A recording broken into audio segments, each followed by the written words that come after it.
fact, here's our goal as a believer is to align your paradigms, both conscious and subconscious, with God's word so that the way we view the world is in alignment with the way God views the world.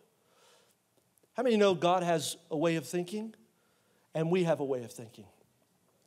Let me say, how many know God has a way of thinking? And then we have a way of thinking. Look what it says in Isaiah 55:8. For my thoughts are not your thoughts, neither are your ways my ways, declares the Lord.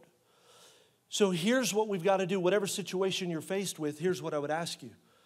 Do you see what God sees? Look at this. Here's a great illustration. What do you guys see? Boy, you are quiet. What is it? So I heard. She is. Which one? The one looking to the left? Is that a young girl? Who sees the young girl? Who sees the old woman? Somebody's like, young girl, I see an old witch. How many see the young girl? Raise your hand. How many see the old witch? How many see both? Okay, how many only see one? Raise your hand. Okay, so keep your hand up. You just seeing one, you're like, I'm confused.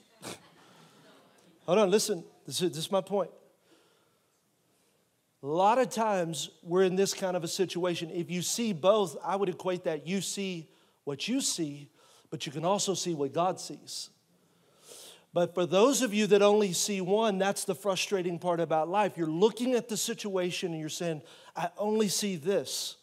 And God's like, I know what you see, but there's actually a different view. There's something else. And here's what I would say. If you see the old woman, there's one response. But when you see the young girl, there's a different response.